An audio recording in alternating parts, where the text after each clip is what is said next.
구독자 여러분 안녕하세요. 블랙입니다. 오늘은 미국은 진짜로 테이퍼링, 유동성 축소를 할 수 있을까? 라는 제목으로 영상을 시작해 보겠습니다. 최근에 테이퍼링, 즉 유동성 축소가 사람들에게 불안감을 야기시키고 있습니다. 그래서 제가 이게 뭔지 백과사전을 한번 찾아봤습니다. 테이퍼링이란 연준이 양적 완화 정책의 규모를 점진적으로 축소해 나가는 것으로서 2013년 5월 당시 버냉키 연준 의장이 언급하면서 유명해진 말이라고 합니다. 테이퍼링이 본격적으로 시행되면 신흥국에서 달러 자금이 빠져나가 일부 국가의 경우 외환 위기를 당할 가능성이 있는 것으로 분석이 된다고 합니다. 외환 위기라 엄청납니다. 그럼 진짜로 지금 미국이 테이퍼링을 하고 있는지, 할 가능성은 있는지 하나씩 체크해 보겠습니다. 제가 파란색 미국 중앙은행의 자산 매입 규모, 그리고 검은색 다우지수 차트를 겹쳐봤습니다. 미국은 경제가 어려우면 돈을 찍어서 시중에 있는 채권을 매입했습니다. 그래서 파란색 중앙은행의 채권 매입 규모가 조금씩 증가하는 게 보이시죠? 하지만 경제가 좋아지면 이와 반대로 시중에 채권을 팔고 달러를 회수하면서 중앙은행의 자산을 조금씩 감소시켜 왔습니다. 이렇게 중앙은행의 자산 속도의 증가폭이 감소하는 것, 그리고 실제로 자산이 감소하는 것, 이런 것을 모두 테이퍼링이라고 합니다. 그런데 테이퍼링은 어떻게 보면 긍정적인 신호일 수 있습니다. 돈을 그만큼 조금 공급한다는 것, 그리고 풀었던 돈을 다시 회수한다는 것은 그만큼 경제 상황이 좋아졌다는 증거이기 때문입니다. 하지만 미국은 경제 위기 이후에 유동성을 바탕으로 주가 상승이 나왔던 만큼 시장의 이러한 유동성 축소에 민감하게 반응한 것도 사실이죠. 실제로 미국의 다우지수를 보면 마냥 계속해서 오르지만은 않았습니다. 중간중간에 큰 하락이 나오는 거 보이시죠? 그래서 우리는 테이퍼링이란 단어를 잘 해석할 줄 알아야 합니다.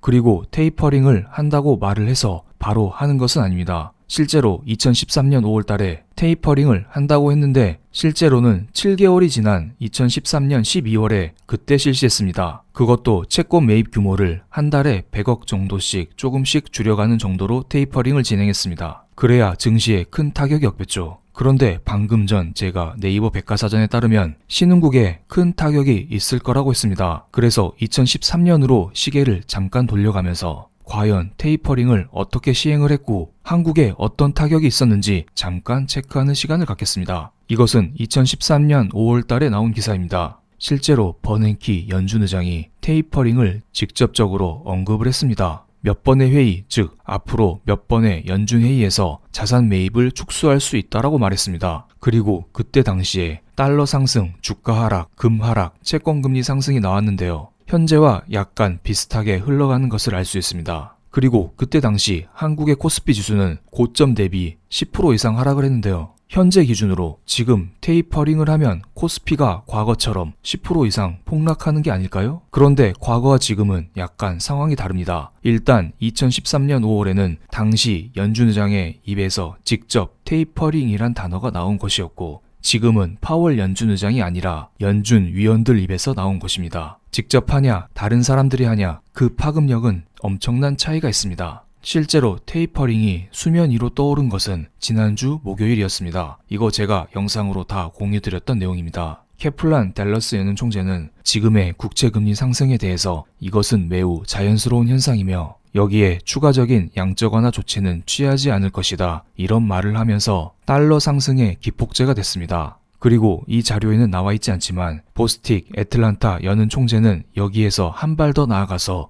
올해 안에 양적 축소, 즉 테이퍼링도 고려하고 있다고 말을 했습니다. 하지만 연준 안에서도 유동성 축소만을 고집하는 사람들이 있는 반면 좀 더 비둘기적인 사람들도 매우 많습니다. 최근에 연은 총재 3분이 나와서 테이퍼링 아니다, 연말까지는 지금의 통화정책 기조를 유지하겠다, 이런 발언을 했습니다. 간단히 하나씩만 보겠습니다. 메스터 클리블랜드 연은 총재는 연말에 미국 경제가 강하게 반등을 하더라도 지금의 통화정책을 바꿀 필요가 없다고 했습니다. 즉 지금의 한 달에 1200억 달러 규모의 양적 완화를 그대로 유지하겠다, 이렇게 말을 한 것입니다. 여기에 세인트루이스 연은 총재는 채권 매입 속도와 관련해서 얘기하기에는 불확실성이 크다면서 테이퍼링 개시 시점이 가깝지 않다라고 했습니다. 무슨 테이퍼링이야, 아직 테이퍼링 하려면 많이 남았다, 지금은 그럴 때가 아니야, 이렇게 딱 잘라서 말한 것입니다. 마지막으로 보스턴 여는 총재는 미국 경제가 더욱더 탄탄해질 때까지 자산 매입을 지속할 것이라고 했습니다. 그는 테이퍼링을 논의하는 것조차 상당한 시간이 걸릴 것 같다라고 했습니다. 그래서 최근에 테이퍼링 때문에 급격하게 반등을 했었던 달러 인덱스는 다시 하락하는 모습을 보이고 있습니다. 테이퍼링은 연준의 돈풀기를 조금씩 줄이는 것이기 때문에 테이퍼링의 논의가 나올 때마다 달러는 튈 수밖에 없습니다. 그런데 최근에 몇몇 분들께서 테이퍼링에 대한 우려를 잠재워줬기 때문에 달러는 반대로 하락하는 모습을 보였던 것이죠. 그리고 최근에 급격하게 튀었던 10년 만기 채권 금리 역시 연준 위원들의 발언 직후 하락하는 모습을 보이고 있습니다. 그럼 우리는 테이퍼링에 대한 걱정은 조금 덜 수 있을 거라 봅니다.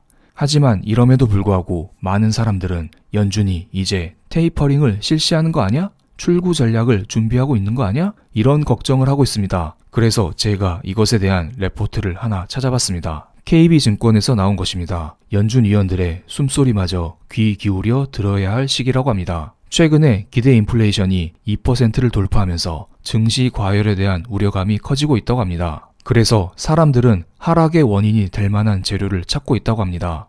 연준의 스탠스 변화 가능성에 대한 첫 번째 이유는 기대 인플레이션의 상승입니다. BEI가 2%를 돌파하면서 인플레이션 상승이 현실화하는 거 아니야? 그리고 더 나아가서 연준의 통화 정책이 바뀌는 거 아니야? 이러한 걱정을 하고 있다고 합니다. 그리고 이것뿐만 아니라 최근에 증시 상승세가 가팔라지면서 자산 가격 과열에 따른 연준의 개입이 있지 않을까 이런 걱정 또한 하고 있다고 합니다. 그래서 해당 레포트에서는 이러한 자료들을 한꺼번에 정리했는데요. 여기 연한 파란색으로 써있는 게 기대 인플레이션 값입니다. 기대 인플레이션 수치가 2%를 넘었던 적은 매우 많았습니다. 분홍색 음영 쳐진 부분이 모두 기대 인플레이션 값이 2%가 넘어갔던 곳입니다. 그런데 이때마다 모두 테이퍼링을 하거나 금리 인상을 하거나 이런 식으로 연준이 대응하지는 않았다는 것입니다. 실제로 1998년 이후 기대 인플레이션이 2%를 넘어갔던 구간은 모두 7차례가 있었지만 그 중에서 2차례만 실제로 출구 전략을 보여줬다는 것입니다. 금리 인상 혹은 테이퍼링이 나왔던 2차례를 제가 여기에 표시했습니다. 첫 번째는 2013, 2014년 이때였는데요. 이때에는 파란색 기대 인플레이션 값이 장기적으로 2% 위를 상회하고 있는 것을 알 수 있습니다. 그리고 세 번째 그래프에서 검은색 선은 미국의 실질 금리를 나타낸 것인데요. 2003년, 2004년 이때 당시에는 실질 금리가 플러스로 돌아서면서 상승 전환했던 적이 있습니다. 이렇게 기대 인플레이션 값이 2% 위를 오랫동안 움직이거나 실질 금리가 상승했을 때 연준은 출구 전략을 논의했다는 것입니다. 그리고 2008년 경제위기 이후 2014, 2015년 이때 역시 금리 인상과 테이퍼링을 실시했었는데요. 이때 기대 인플레이션 값은 2%를 잠깐 상회했지만 세 번째 그래프에서 실질 금리를 보면 이미 1%를 넘어선 것을 알 수 있습니다. 그런데 지금을 잠깐 볼까요? 지금은 기대 인플레이션 값이 2%를 살짝 넘은 구간입니다. 그래서 많은 사람들이 연준의 통화정책 변화를 걱정하고 있는 것이고요. 그런데 세 번째 그래프에서 검은색 선인 실질 금리를 보세요.